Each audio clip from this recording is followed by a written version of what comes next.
अमृत वेला तो कोई भी टाइम में हो सकता है, जहाँ भी जब भी हम एकांत में बैठे तो अमृत वेला हो।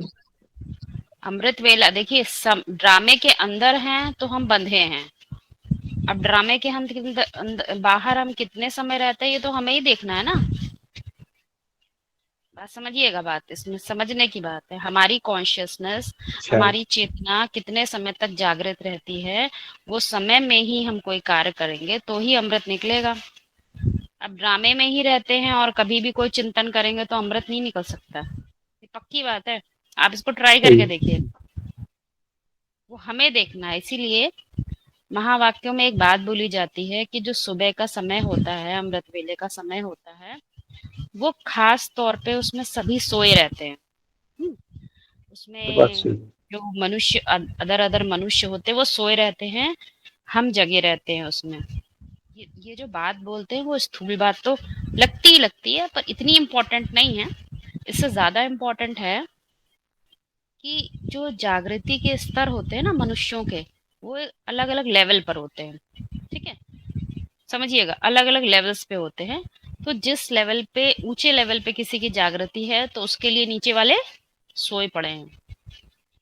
ये बात गीता के महावाक्यों में भी आती है कि मनुष्य जो चिंतनशील प्राणी होते हैं, ऋषि होते हैं, वो जग जिस जिस अवस्था में, जिस कॉन्शियसनेस में जग रहे होते हैं, बाकी उसमें सोए होते हैं। तो परंतु मुख्य बात है कि आप उनकी कॉन्शियसनेस से बाहर हो तो ही तो ये काम हो पाएगा। यदि आप भी उन्हीं की कॉन्शियसनेस में हैं, हम लोग उसी वाइब्रेशन में फंसे हैं, उन्हीं उसी वातावरण को या उन्हीं विचारों के संकल्प में चल रहे हैं, तो भले हम कितना भी सुबह उठ जाएं, 3 बजे उठ जाए, 4 बजे उठ जाए, परंतु अपने चेतना के ऊंचे स्तर पर नहीं पहुंच पाएंगे। ठीक है ना। तो ये जरूरी है, सभी को समझ में आए, क्योंकि अच्छा। वो तो सोए जागे उससे मतलब नहीं, हमारा जागना बहुत जरूरी है। एक ऋषि यदि जगा ही नहीं तो बाकियों के सोने से कोई फर्क नहीं पड़ेगा। बाकी सो जाए, वो जाग जाए, नहीं, उनके जागना बहुत जरूरी, कि वो जैसे ही जागते हैं तो वो ऊंचे स्तर पे पहुंच जाते हैं, और बाकी सब उनके लिए जैसे कि सोए पड़े हैं। हाँ जी, और पूछें। से बोला कि अलबेलापन है तो भी सोए पड़े है ना, ऐसे भी बोला ना उन्होंने। हाँ जी, बिल्कुल बोला है। तो अलबेलापन क्या है? अलबेलापन वही हाँ कमी जी, कमजोरी हमारी, है देखिए, ना। हम कहते हैं हमारी कमी कमजोरी, तो भी बात समझ में हम्म, नहीं आती है। हमारी हम्म। कमी कमजोरी क्या है, ये तो बताइए पहले। बताइए बीज भाई, की कमी हमारी। कमजोरी। हाँ हाँ, क्या कह रही हैं? बीज बीज की कमी कमजोरी। हम मतलब आत्मा की कमी कमजोरी, मतलब जो मन बुद्धि में जो अलबेलापन है, मतलब उसी का तो कहेंगे कि मतलब एक बात कमी बताइए। कमजोरी। आपको मालूम चल गया है कि यहाँ पर एक कुआं है, और हम्म, मुझे यहाँ जाना है, तो आप जाओगे वहां? कूदोगे जाकर? नहीं नहीं कूदोगे ना। जाएंगे, नहीं जाएंगे। इसका मतलब बुद्धि ने उस बात को, उस ज्ञान को जस्टिफाई नहीं किया है, जिसको कहेंगे अपने लिए उस चीज को स्पष्ट रूप से समझा नहीं है। जस्टिफाई समझ रहे हैं ना? जस्टिफाई मतलब जिस चीज को हम सही आकलन कर लें। तो अगर हमने उस बात को सही रीति से समझ लिया, तो वो फॉर्मूला कभी भी गलत नहीं लगेगा। यदि अलबेलापन है तो इसका मतलब क्या कहेंगे, वो बात हमें स्पष्ट रीति से क्लियर नहीं हुई है। अभी दिख नहीं रहा है कि वहां कुआं है, तो हम बार बार अलबेले हो जाते हैं। तो ये अलबेलापन और सब जितने भी बोलते हैं ना हम लोग, ये वास्तव में समझ की बातें हैं। कोई बात समझ में नहीं आई इसलिए कर रहे हैं। भट्टी चलती है, सेंटर्स पे भट्टी चलती है ना, कहते हैं भट्टी चल रही है, दिन रात की भट्टी है। बात समझ में नहीं आती है कि 24 घंटे तो कोई व्यक्ति जग नहीं सकता। लेकिन एक महावाक्य बोला गया है, यदि तुम आत्मिक चिंतन में रहोगे तो सोते हुए भी तुम वैसे ही स्वप्न आएंगे तुम्हारे अंदर, अर्थात तुम उसी कॉन्शियसनेस में, उसी चेतना के स्तर पर हो। तो क्या हुआ, नींद भी जैसे सात्विक हो जाती है। तो जो बातें बोली जाती हैं वो हम कितना भी शरीर के आधार पे कर लें, रिजल्ट जीरो ही रहेगा। इसमें बोला गया था कि शून्य को किसी संख्या के साथ ही जोड़ा जाता है, और किसी संख्या के साथ जोड़ते ही वो बढ़ता है। इसका क्या अर्थ होता है? वन संख्या के और साथ। शून्य का एक मुरली पॉइंट बताया गया है, किसी को पता है तो बताइए। एक एक जो है वो हीरो पाठधारी के लिए शब्द लगाया गया है, एक वन, और जो जीरो है वो किसके लगाया गया है? शिव के लिए लगाया है। दीदी ठीक है ना? और दीदी यही पॉइंट है ना? हाँ यही है ये। हम्म। तो होता क्या है, अब इसको स्मृति के लेवल पे समझते हैं। हर बात हम स्मृति के लेवल पे समझेंगे, क्योंकि अगर ज्ञान है परंतु उसमें योग नहीं है तो सब बेकार हो जाएगा। योग मतलब याद। तुम याद करो तुम कौन हो, तुम यही तो भूल गए हो कि तुम कौन Once हो। everything's perfect. करना चाहिए वो तो नहीं कर रहे हो, तो इसीलिए यहाँ पर स्मृति की बात है। अब हीरो पाठधारी पर आते हैं। जो हीरो पाठ बजाने वाला है वो जो है आकाश, शून्य आकाश को कहते हैं। स्मृति आती जाती है तो क्या होता है, तो विस्तार होता चला जाता है, जीरो लगता चला जाता है और बाहर विस्तार होता चला जाता है। पर मूल में क्या होता है? मूल में वो अकेला ही होता है। जैसे बीज होता है ना, वो अकेला ही होता है। जैसे जैसे उसकी स्मृति बढ़ती जाती है उसके अंदर विस्तार करने की कैपेसिटी बढ़ती चली जाती है, और 500-700 करोड़ मनुष्यों का बाप बन के बैठ जाता है। ठीक है ना? तो वो हीरो पार्ट की अपने अंदर जो क्षमता है वो बढ़ाने की बात है। कोई बता दे तुम हीरो हो, तो हीरो ऐसे थोड़ी होगा।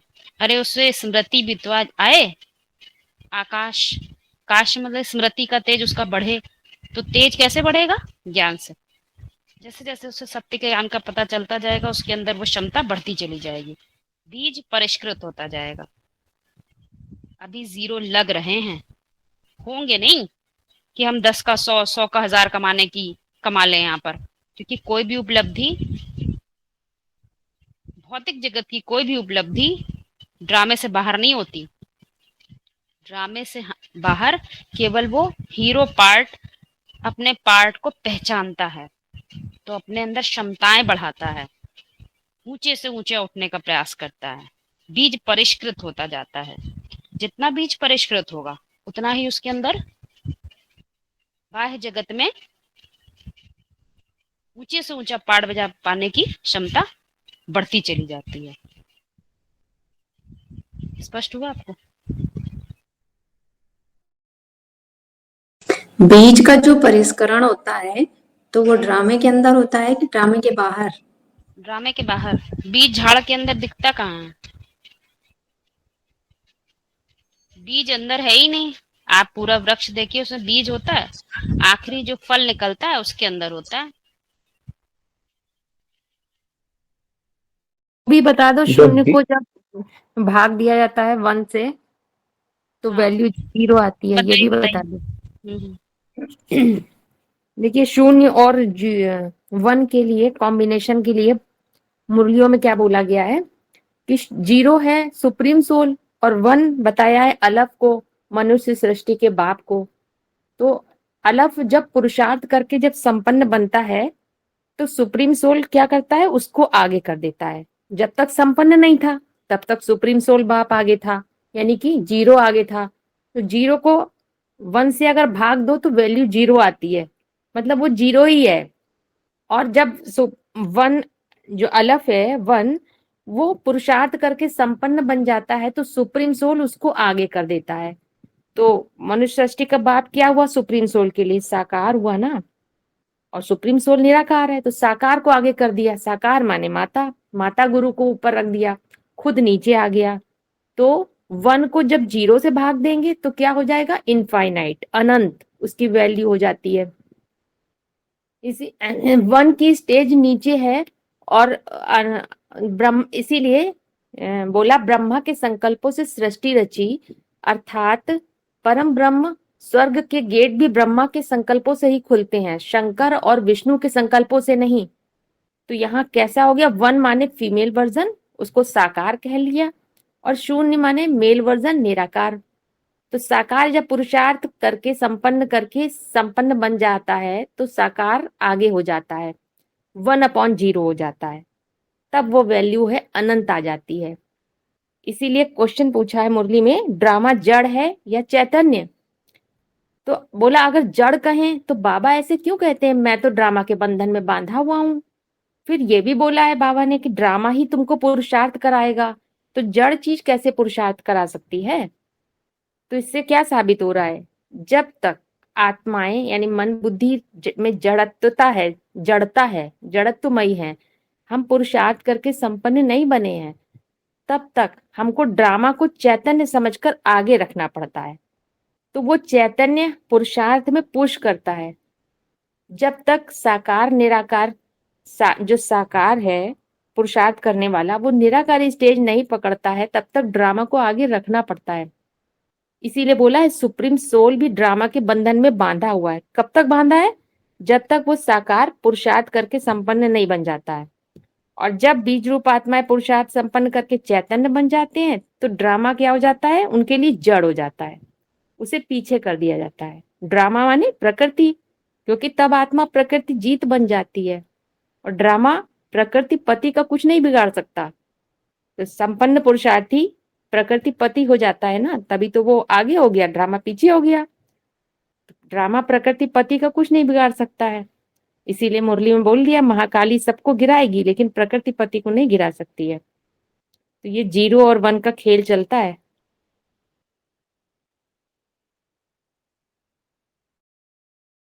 अच्छा, यहाँ एक बात इससे लागू हो कनेक्टेड सकती है। दीदी और कोई पॉइंट्स होंगे तो भी डाल दीजिएगा, ठीक है? हाँ भैया पूछिए। हाँ ठीक।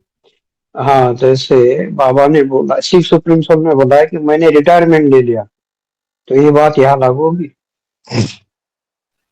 रिटायरमेंट ले लिया तो क्यों रिटायर हो जाता है? कोई उसके पद ले लेता है ना उसकी जगह। अब ड्रामा के अंदर तो शिव नहीं काम करेगा ना, शिव बाबा काम करेगा। जब तक नहीं काम करा तब तक वो उसका है। अभी वो पढ़ रहा है, अपने चित्त को ऊंचा कर रहा है, अपनी चैतन्य शक्ति बढ़ा रहा है। अब जब बढ़ गई, मेल पूरा हो गया, सत्व पूरा डेवलप हो गया, तो क्या हुआ? उसको जरूरत नहीं, वो रिटायर हो गया। उसका तो जो काम है, उसका जो लक्ष्य है, उसको तो क्या मतलब है? वो तो यही कहता है ना, मैं पुरुष को, जो पुरुष है उसको क्या परम पुरुष ऊंचे तो ऊंचे बनाने आता हूँ, बस ये उसका काम है। आप शान बनाने आता हूँ, वो बन गया तो ड्रामा शुरू, तो उसका काम खत्म। अच्छा, वैसे भी रिटायरमेंट मतलब री माने दोबारा, टायर, जो टायर होता है ना वो सर्किल होता है, चक्र की तरह होता है ना। तो रिटायरमेंट का मतलब कि सर्किल पूरा हुआ, अब दोबारा घूम जाता है फिर सर्किल, कभी 0 ऊपर 1 नीचे, और फिर सर्किल वो पूरा हुआ, घूम तो 1 ऊपर 0 नीचे, फिर एक बार सर्किल ऐसे घूमता है, फिर पूरा हो जाता है ऐसे।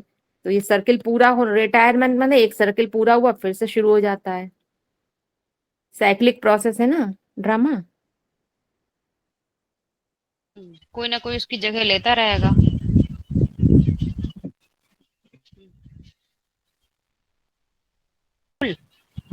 जैसे बोला है ना कि मैं जब साक्षी दृष्टा हो जाता हूँ, रिटायरमेंट ले लेता हूँ, तो मैं साक्षी होकर के देखता हूँ। तो ये बुद्धि के अंदर सच पैदा होने की बात है क्या? साक्ष्य तो ठीक है, परंतु ये पॉइंट तो जो बोला है कि साक्षी होकर देखता हूँ, ये किसके लिए बोला है? साक्षी तो नंबर 1 सब बच्चों को भी तो होना होता है।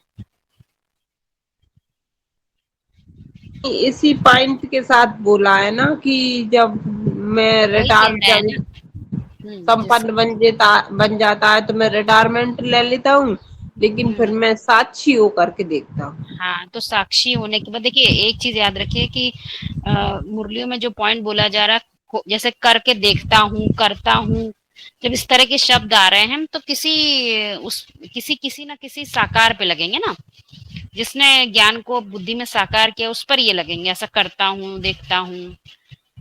ये बात ध्यान रखिएगा कि हमें शब्दों को करेक्टली पकड़ना है। करना ऊपर वाला तो करता है, वो तो करता नहीं है ना कुछ।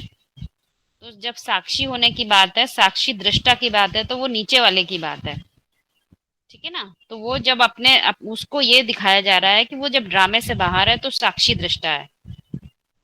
तो क्योंकि उसके बिना तो ऊपर वाले का कोई अस्तित्व तो नहीं होता ना। अगर नीचे वाला नहीं तो ऊपर वाला नहीं, ऊपर वाला नहीं तो नीचे वाला नहीं। मुरली में बताया गया है, शिव नहीं, अगर सुप्रीम सोल नहीं है तो नीचे वाला का कोई अस्तित्व नहीं है, वो हीरो पार्टधारी ही नहीं है। और जब हीरो नीचे वाला नहीं है तो ऊपर वाले का कोई अस्तित्व नहीं होता। दोनों का तो कॉम्बिनेशन से बात करेंगे ना हम लोग। तो साक्षी दृष्टा का होने का मतलब ही है जो जिस स्टेट ऑफ माइंड में जब ऊंचे से ऊंचे स्टेट ऑफ माइंड में पहुंच गया तो जितना भी नीचे देख रहा है उस सब के लिए वो साक्षी हो गया, कंप्लीटली उससे बाहर है। और साक्षी होना ही साक्ष्य के आधार पर होता है। बिना प्रूफ प्रमाण के कोई कैसे बाहर आ जाएगा, आप खुद भी सोचिए। बिना कोई तर्क नहीं बैठता। कोई कितना भी किसी को बहुत अच्छी अच्छी बातें समझा दे, बहुत अच्छे अच्छे वाक्यों को समझा दे, बता दे, गीता पढ़ा दे, ये पढ़ा दे, वो पढ़ा दे, परंतु यदि उसके लिए उसने अपनी बुद्धि को उस बात से, तथ्य से प्रमाणित नहीं किया है तो वो काम नहीं करेगा। भले बाहर से कितना भी दिखाता रहे, लेकिन उसका चेतना का स्तर नहीं बदलेगा। इसीलिए शास्त्रों में भी जो ऋषि मुनि होते थे ना, वो आपस में क्या बैठकर चिंतन करते थे किसी प्रश्न को हल करने के लिए। जो एक ही स्टेज ऑफ माइंड के होते थे वो चिंतन करते थे, और उस बात का जब तक कि पूरा लॉजिकली प्रमाणित नहीं हो जाता तो उस बात को एक्सेप्ट नहीं करते थे। कि कोई बात भी किसी ने कह दी तो मान ले नहीं, और जब प्रमाणित हो जाती थी तो सहज रीति से मान लेते थे उसको। तो यही बात समझने की है, बिना प्रूफ प्रमाण के कोई बात तो नहीं मान सकता। साक्षी होना मतलब साक्षी होंगे तो ही साक्षी हो सकेगा, कितना भी कर लीजिए। आत्मा जो है न्यूट्रल है, तो वो ड्रामे से बाहर है, और आत्म भाव जो है वो ड्रामे के अंदर है। माना जो बुद्धि का तत्व है वो ड्रामे के अंदर है। तो इसको कैसे समझेंगे? ड्रामा, क्योंकि ड्रामे में जो ड्रामा, हाँ, तो आत्मा और आत्म भाव में फर्क है ना। आत्मा मन बुद्धि शुद्ध, जैसे आत्मा की 3 स्टेजेस होती हैं, बीइंग, सीइंग और डूइंग। बीइंग माने सिर्फ अपने होने का भान है, अस्तित्व का भान है, बस कुछ कर्तापन नहीं है, देखने का भी भान नहीं है, वो बीइंग स्टेज हो गई सबसे ऊंची। तो और उसके बाद में सीइंग माने साक्षी दृष्टा वाली, जो अभी बताया शिवलिंग साकार निराकार का मेल। तो जो बीइंग थी वो तो प्योर निराकार वाली स्टेज थी। सीइंग है साकार निराकार का मेल, और फिर तीसरी है डूइंग, यानी कर्तापन का भान आ गया। प्रजापिता समझ लीजिए, कर्तापन का भान आ गया। और साक्षी दृष्टा हो गया बीच वाली साकार निराकार का मेल, और वो पहली वाली जो बीइंग थी वो सुप्रीम सोल। तो वो 3 स्टेजेस होती हैं। तो आत्मा अलग बात होती है और आत्म भाव डेवलप होना। तो आत्म भाव माने कि पुरुष वृत्ति का जागृत होना, पुरुष वृत्ति जग जाती है तो वो आत्म भाव। तो आत्म भाव किसको डेवलप हो रहा है? कोई है जिसने आप पुरुषार्थ करा तो आत्मा अपने को समझ रहा है, तो वो आत्म भाव। और वहां मतलब मैं और मेरे का फर्क दिख रहा है, वहां पे अंतर आ रहा है कि मैं हूं तो मेरा है, ये मेरी आत्मा। इसीलिए बोला ये इस पे जो बोला गया था, मेरी आत्मा का ही नाम शिव है। ये पॉइंट पिछली बार बोला गया था ना, ये इस पे डिस्कस करने के लिए। तो अब ये बात कौन कह रहा है मेरी आत्मा का नाम शिव है? इससे क्या साबित हो रहा है? आत्मा अलग है और शिव अलग है, इससे यही साबित हो रहा है ना। मेरी आत्मा का नाम शिव है मतलब कहने वाला अलग है और आत्मा अलग है जिसका नाम शिव है, ये साबित हो रहा है ना इससे। बताइए। हाँ है। तो अब बताइए कौन कह रहा है ये बात? ये तो मुकर्रर रथ के संपन्न अवस्था में ही ये बात लागू होगी, मेरी बिंदी का ही नाम शिव है। हाँ, तो वही तो कह रहे हैं, मैं कहने वाला अलग, जो कह रहा है मेरी आत्मा। तो इससे साबित हो रहा है जब मेरी कहा है, यानी कि जो प्रकृति की बात हो रही है, तो यहाँ आत्म भाव वाली प्रकृति की बात है। प्रकृति 2 तरह की है, परा और अपरा। तो जो आत्म भाव वाली प्रकृति है वो है, उसके लिए शिव बोला है मेरी आत्मा का ही नाम। कहने वाला कौन है? शिवलिंग रूप शिव बाबा, साकार निराकार का मेल, वो कह रहा है। क्योंकि जो मैं होता है ना, मैं का मेरा होता है, तो साबित हो रहा है कि कहने वाला अलग है और बिंदी अलग है। तो एक होता है स्पेस टाइम से बाहर, 2 प्रकार की प्रकृति है। तो 2 प्रकार, परम पुरुष शिव बाबा की 2 प्रकार की प्रकृति है। जो एक प्रकृति है वो क्या करती है, स्पेस और टाइम से बाहर पुरुष को अपनी शक्ति के अवतरण में सहयोग करती है, जिसे कहा है प्रकृष्ट कृति। मानसिक कृति है, कृति माने रचना। जो ये प्रकृति क्या है, जगत का जो विस्तारित जगत है उसमें से सार निकालने में सहयोग देती है, जिसे कहा है आत्म भाव वाली प्रकृति। और जो दूसरी है, स्पेस और टाइम के अनुसार पुरुष के मूल गुणों के विकास करने में सहयोग करती है। तो ये प्रकृति विस्तार करने में सहयोग दे रही है। ये दो प्रकृति हैं परम पुरुष की। और जो कहने वाला है वो परम पुरुष, वो जन्म मरण के चक्र में नहीं आता है, इसीलिए उसकी बिंदी का नाम शिव है। तो आत्म यहाँ पे साबित हो रहा है वो जो कहने वाला अलग हो गया और आत्म भाव अलग हो गया। आत्म भाव उसकी प्रकृति है। बुद्धि को, प्योर बुद्धि को आत्मा कहा गया है, वो ड्रामा से बाहर समझिए।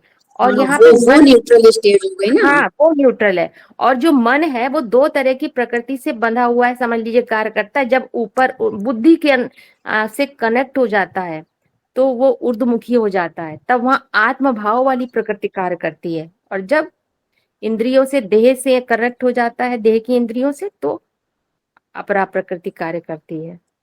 तो फिर उसको जो आत्म भाव वाली है वो उसको फिर परा प्रकृति ही तो कहेंगे। हाँ, परा, और क्या, आत्म भाव वाली परा प्रकृति है, लेकिन वो पुरुष रूप है। आत्म बुद्धि का भाव तत्व काम कर रहा है ना उसमें। हाँ, बुद्धि से कनेक्ट है, उसको बुद्धि नहीं कहेंगे। लेकिन जो आत्मा है वो प्योर बुद्धि है, वो मन है ही नहीं। ये अंतर हो जाता है।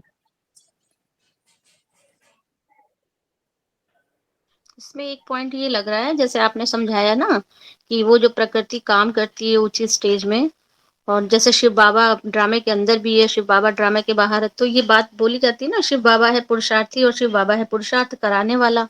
तो ये बात इसमें पूरी कनेक्ट हो रही है, जैसे आपने समझाया ना दीदी। अब इसीलिए वो वाला है जो कहने वाला, मेरी आत्मा का नाम, मेरी बिंदी का नाम जो शिव है बोला है, तो इसमें कहने वाला परम पुरुष वो जन्म मरण के चक्र में नहीं आता है, इसलिए उसकी बिंदी का नाम शिव है। शिव माने अखुट सत्य, शिव माने कल्याणकारी, शिव माना सुंदर। तो वो आत्म भाव क्या है, वो हर बीज में अपना अपना भाव भरा होता है। क्या, कौन सा भाव? अपने होने का भाव, शुद्ध भाव, ओनली बीइंग। कर्तापन का भाव नहीं है, वो शुद्ध भाव ही आत्म भाव है। उस भाव के आधार पर हर बीज का अपना मूल गुण धर्म भी होता है, अपना अपना, वही आत्म भाव, अपने होने का, अपने अस्तित्व के कारण में टिकी हुई बुद्धि। तो वहां पे कर्तापन का नहीं होता है, बस अपने होने का भान है। इसीलिए शिव में ई की मात्रा लगी है, होने के बाद भी वो परम पुरुष है। कैसे पुरुष क्यों है जबकि ई की मात्रा लगी है शिव में? जैसे गंगा कन्या होते हुए भी रुद्रमाला का मन का है, क्योंकि ओरिजिनल सत्य तो सिर्फ भाव के लेवल तक रहता है, जो कि अरूप होता है, और बाहर आते ही वो जो ओरिजिनल सत्य था, ओरिजिनल फॉर्म था, एक रूप ले लेता है। अब उसको ओरिजिनल नहीं कहेंगे, उसकी कॉपी कहेंगे, डुप्लीकेट सत्य।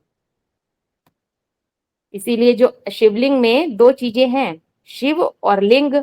लिंग माने स्मृति, चिन्ह, और शिव अर्थात स्थिति, जो कहती है मेरी बिंदी का ही नाम शिव है। मतलब शिवलिंग में जो शिव है वो शिव बाबा का साकार निराकार का मेल हो रहा है ना, जो कहता है मेरी बिंदी का ही नाम शिव है, माना मूल में टिकी हुई एकाग्र बुद्धि। जब ऐसी स्थिति बनती है बुद्धि में स्मृति के आधार पर निराकारी शिव समान, तब मन कैसा हो जाता है? लिंग रूप, 11वीं इंद्रिय की तरह कार्य करता है। और जब अधोमुखी होता है तो उसका इंद्रियों के संग कनेक्शन होता है, तो आकार प्रकार बन जाते हैं, कामनाएं उत्पन्न होती हैं। और वही मन जब ऊर्ध्वमुखी हो जाता है, बुद्धि में एकाग्र, जिस बुद्धि में सत्य प्रकाशित हो गया है, तो इंद्रियों को भूल जाता है, इंद्रियों से कनेक्शन खत्म। तो कैसा बन गया? जैसे कि सेंसेशन लेस, निराकारी स्टेज, जिसका यादगार लिंग बनाया है, 11वीं इंद्रिय की यादगार है। तो शिव है उस स्थिति की यादगार जो स्मृति के आधार पर यूनिवर्सल सत्य से कनेक्ट है।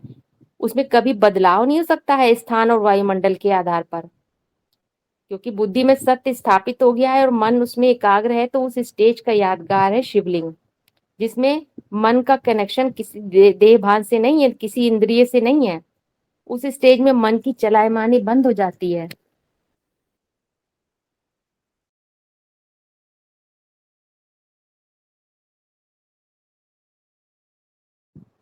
हाँ, तो रूहानियत वाली बात, इस पे रूहानियत के एक आध पॉइंट से आप लोग शायद समझ जाएंगे। रूहानियत जो इस रूह किसे कहा जाता है, रूह को इंग्लिश में स्पिरिट भी कहते हैं। तो इसमें बोला है spiritual knowledge spiritual god father ही आकर दे सकते हैं। वो लोग तो शास्त्रों को ही फिलॉसफी मानते हैं। बाप आकर जब समझावे तभी समझें कि फिलॉसफी क्या है। और दूसरा बताया स्पिरिट एक सेकंड में क्या से क्या करके दिखा सकती है। जैसे जादूगर एक सेकंड में क्या से क्या करके दिखाते हैं, वैसे ही स्पिरिचुअलिटी वाले में भी कर्तव्यों की सिद्धि आ जाती है, उनके हाथ की सिद्धि होती है। ये है हर कर्म हर संकल्प में सिद्धि स्वरूप, सिद्धि अर्थात प्राप्ति स्वरूप। तो ऊपर बताया ना spiritual knowledge spiritual god father ही, जो सिर्फ रूहानी, जो मतलब इसी को रूहानी बाप कहा है। जो केवल सुप्रीम सोल है उसको नहीं स्पिरिट कहेंगे, तीनों गॉड फादर, स्थापना पालना विनाश का पूरा वो जब समझ में आ जाता है पूरा कॉन्सेप्ट, तब वो स्पिरिचुअलिटी डेवलप होती है। तो उसमें मन भी कार्य कर रहा है ऊर्ध्वमुखी, केवल एक बुद्धि के उससे नहीं आ रहा है कि बुद्धि में समझ में आ गया तो सब जब तक मन सहयोगी ना बने वो स्पिरिट नहीं बन सकता, स्पिरिचुअलिटी डेवलप नहीं हो सकती है। ऊर्ध्वमुखी मन उसके लिए चाहिए और वो सहयोगी होना चाहिए हनुमान की तरह, तब वो स्पिरिचुअलिटी डेवलप होती है, रूहानियत। तो जब तक मनन और उसका आधार है मनन चिंतनशीलता, उसके आधार पे ही पूरा कॉन्सेप्ट समझ लिया स्थापना पालना विनाश का, तो मनुष्य कहलाते हैं। जब पूरा होता है चिंतन मंथन तो रूहानियत आती है, तब स्पिरिचुअलिटी डेवलप होती है और उसी में परिवर्तन की शक्ति होती है। क्योंकि बुद्धि तर्क से संतुष्ट हो जाएगी, लेकिन जब तक मन को भी उसकी खुराक ना मिले, वो पूरा उसमें वो संतुष्ट हो गई, वो उसमें पूरा लगे ना हनुमान की तरह सारे मान मर्तबे का हनन करके, तो तब तक वो परिवर्तन नहीं आएगा, चाहे कितना बुद्धि में ज्ञान भरा हो। तो ये रूहानियत और स्पिरिट, इसका कनेक्शन यहाँ पे है। और आत्मा और रूह में यही फर्क हो जाता है। आत्मा प्योर बुद्धि है वहां पे अभी, और यहाँ पे स्पिरिचुअलिटी में ऊर्ध्वमुखी मन भी, एकाग्र मन भी कार्य कर रहा है, तो वाइब्रेशन बनता है जिसमें परिवर्तन की शक्ति होती है। ऊर्ध्वमुखी जो मन है तभी तो वो ऊर्ध्वमुखी है, जब उसको अपने हीरो पार्ट की पहचान है, तभी तो वो ऊपर जाएगा, सहयोगी बनता है बुद्धि का। तो हीरो पार्ट की पहचान पूरा वो इसीलिए बोला है ना गॉड फादर, तो तीनों वो समझ पूरा मंथन पूरा होता है, तब हीरो पार्ट की पहचान, मतलब पहचान तो अगर शुरू में हो भी गई तो निश्चय बुद्धि बनने की बात है। निश्चय बुद्धि बनेंगे ना हीरो पार्ट पे, तब वो रूहानियत आती है।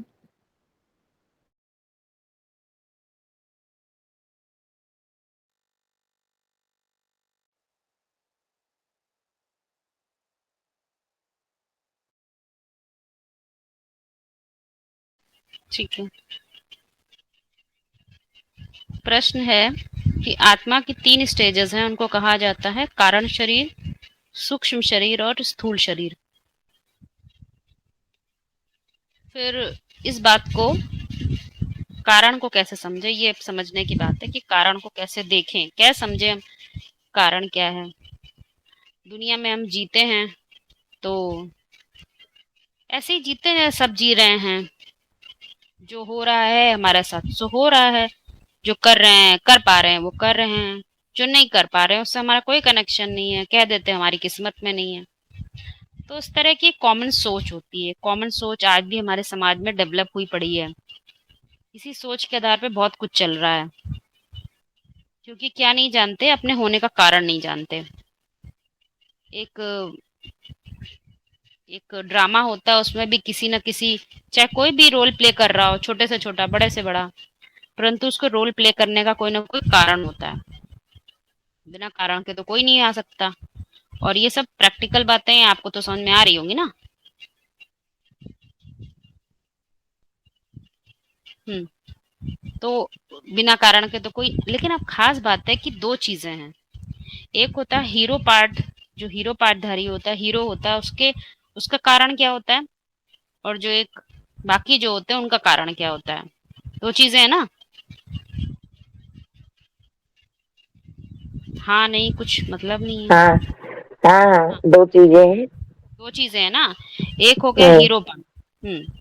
तो हीरो पार्टधारी जो होता है, हीरो जो होता है, वो षष्ठी रंगमंच में किस कारण से होता है वो एक अलग बात होती है, लेकिन बाकी जो होते हैं उनका उनका रोल जो है किस कारण से होता है, हीरो के कारण होता है।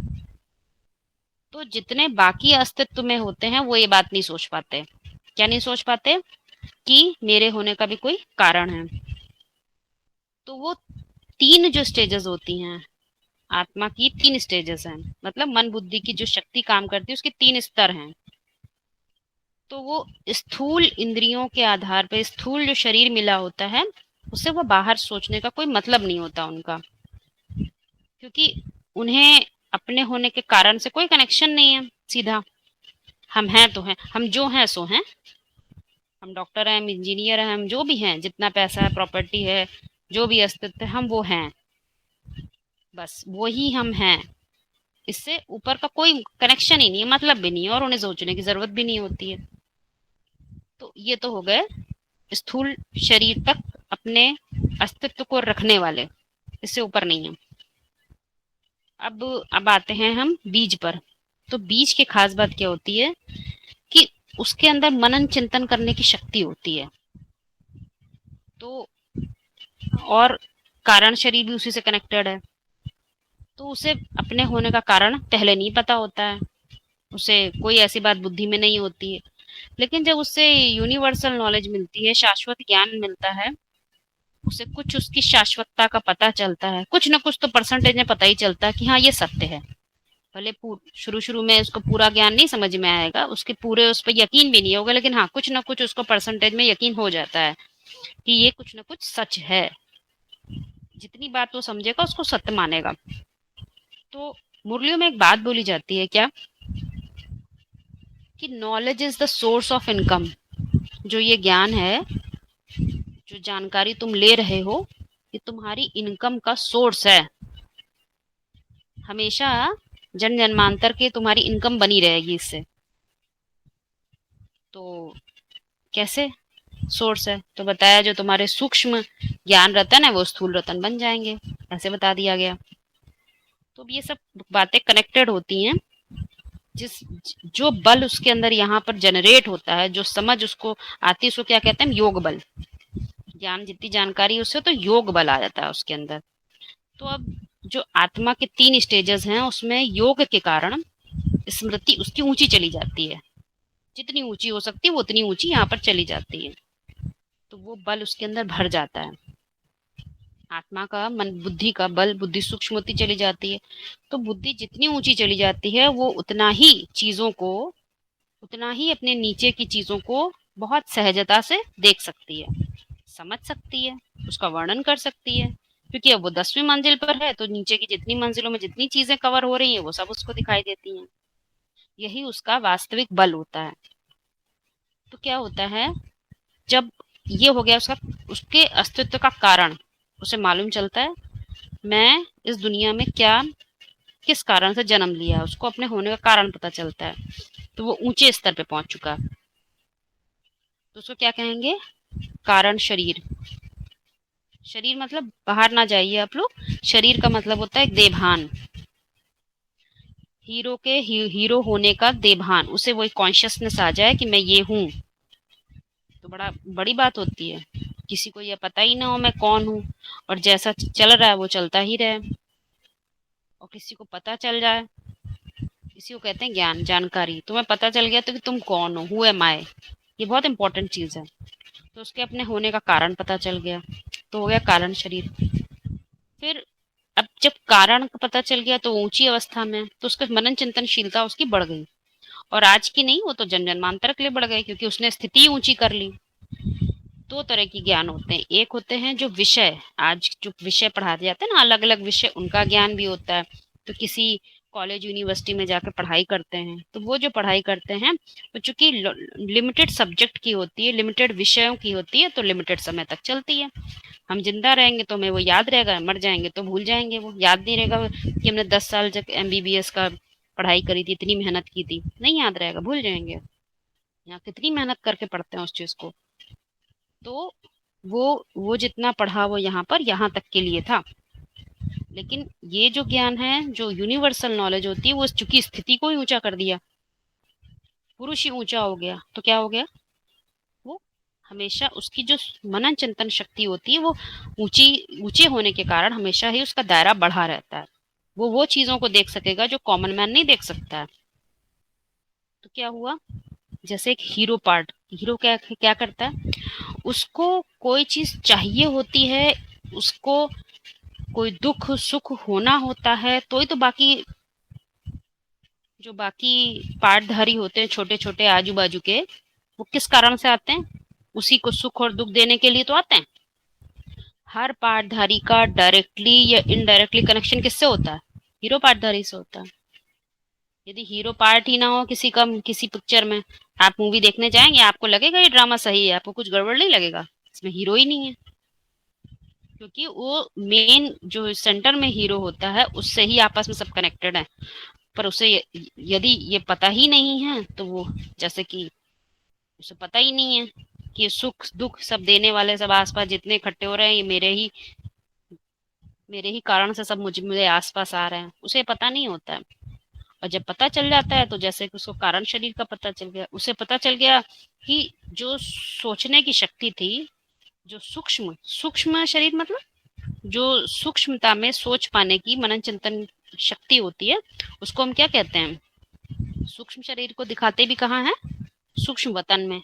सूक्ष्म वतन मतलब जो हमारी कॉन्शियसनेस में, जो चेतना में जिस सोच चलती है, उसको क्या बोलते हैं, सूक्ष्म वतन। तो वहां पर इसी तरह से जो सोचता है, चिंतन करता है, वो सारी उसकी सोच होती है, और वो सोच के कारण ही क्या पैदा होते हैं, पत्ते, ढेर के ढेर पत्ते पैदा होते हैं, ढेर के ढेर। मुरली में एक पॉइंट आता है, मनुष्यों के वाइब्रेशन गिर जाते हैं, इसीलिए ऐसे जानवर पैदा हो जाते हैं। तो यानी कि जो मनन चिंतनशीलता है, जो मनु के औलाद होते हैं, उनकी चिंतनशीलता घट गई, तो उनके जो विचार थे वो भी नीचे चले गए। तो क्या हुआ, वैसे ही जानवर, वैसे ही कीड़े मकोड़े पैदा हो गए। ये सब स्टेज ऑफ माइंड की बात है। पुरुष की स्टेज ऑफ माइंड नीची हुई तो क्या हुआ, वैसा ही वाइब्रेशन बना, और वैसे ही कीड़े मकोड़े पैदा हो गए, जो क्या करेंगे, दुख ही देंगे। तो 3 चीजें क्लियर हुई, 3 स्टेजेस हैं आत्मा की। शरीर तो हुआ, ये जो क्या देह भान की मिक्सचैरिटी वाली बात थी ना, कि जब अपने को आत्मा जान लिया कि मैं मन बुद्धि की पावर हूँ, ये तो बताओ वहां देहान भी की क्या, मिक्सचरिटी कैसे होगी, ये तो मैं बोल रही सुनिए हूँ। तो सुनिए तो, जब आपने को जान लिया, लेकिन फिर भी कहीं ना कहीं तो मन भागता है ना बाहर, जब तक अपनी पार्ट की पहचान नहीं है तब तक। देखो देखो देखो, तुमने क्या बोला, तुमने बोला मन भागता है, तो तुम्हें पता है ना भाग रहा है। हाँ, वो चीज भागेगी तो तुम पीछे नहीं कर लोगी, बोलो, कर लोगी ना। हाँ, वो तो अच्छी बात है ना। अरे ये तो मेन चीज है, बुद्धि को निश्चयात्मक करना, लॉजिकली सोचते रहो उसको, हर पॉइंट को निश्चयात्मक, मेरी बुद्धि निश्चय में आती रहे, दूसरों का नहीं पता, हर पॉइंट मेरे ऊपर लगता रहे, तो बुद्धि पकड़ती आती, तुम यही हो, तुम यही हो। जैसे आपने बोला बाहर चली गई, तो तुम देख रही हो, कोई की चली जाती, कोई कोई पता नहीं चलता, तो वो बुद्धू है, वो देभान की मिक्सचरिटी कर रहे हैं कि तुम कर रही हो, वो कर रहे हैं, उन्हें पता ही नहीं है, तुम्हें तो पता चल गया।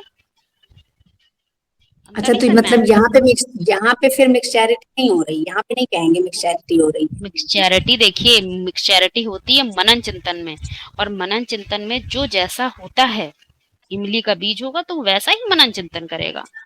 2 लोगों की तुलना नहीं करी जा सकती, वो उसका स्वाभाविक गुण है, ये हम कहना चाह रहे हैं। देभान का मिक्सचैरिटी मतलब वो जैसा होगा, वो ज्ञान को वैसा ही अपने रूप ले लेगा उसकी बुद्धि में, क्योंकि उसके लिए वही सत्य है, आम के लिए वही सत्य है, तो आप 2 को कैसे तुलना कर सकते हो।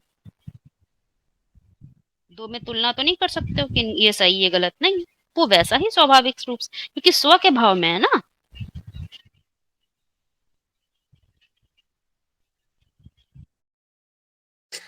जो मनन चिंतन मंथन की बात है कि जो मनन चिंतन मंथन चलता है तो वो अपने पार्ट को जानने के लिए चल रहा है ना, ठीक है। अपने पार्ट को जानने के लिए चल रहा है। जब जो स्टेज बताई है 76, मतलब अपने पार्ट की प्रत्यक्षता हो जाना। देखिए 76 ये में जो लक्ष्मी और नारायण की प्रत्यक्षता है। लक्ष्मी नारायण, अभी तक किसी को ये पता ही नहीं है कि मैं लक्ष्मी और नारायण, मुझे तो मेरे लिए लक्ष्मी कोई और, नारायण कोई और, इतना ही नहीं प्रत्यक्ष हो रहा है। तो फिर आगे पुरुषार्थ कैसे होगा? लक्ष्मी किसी और को पकड़ लें, नारायण किसी और को पकड़ लें, तो 76 आया नहीं आया। उसके बाद फिर पुरुष ऊंचा उठना शुरू करता है, क्योंकि उसको पता है स्थिति सब कुछ है। ढेर सारा ज्ञान लेने से भी कुछ नहीं होगा, ज्ञान ने मेरी स्थिति को ऊंचा नहीं किया, मैं ड्रामे से बाहर नहीं आया तो सब बेकार है मेरे लिए, मैं तो नहीं ड्रामे में रोल हो जा रहा हूँ बार बार। तो पुरुषार्थ कहेगा, पुरुषार्थ मतलब स्थिति ऊंचा होना। आत्मा की स्थिति ऊंची होती है, देह की नहीं। कोई ऊंचे आके पोस्ट में बैठ जाए तो कह दे कि नहीं मैं इतने लोगों को कंट्रोल कर रहा हूँ, तो वो कोई बात ही नहीं। तो देह भान जो आप कह रहे हो मुकर्रर रथ की बात है ना, उसका देह वैसे ही, उसका जो भान है वो वैसे तो काम करेगा। मुकर्रर रथ की पहचान होगी, ये मेरे लिए है सब कुछ, उसी के आधार में जन्म जन्मांतर जिंदा रहूंगा, तो बस वो वैसे ही सोचेगा।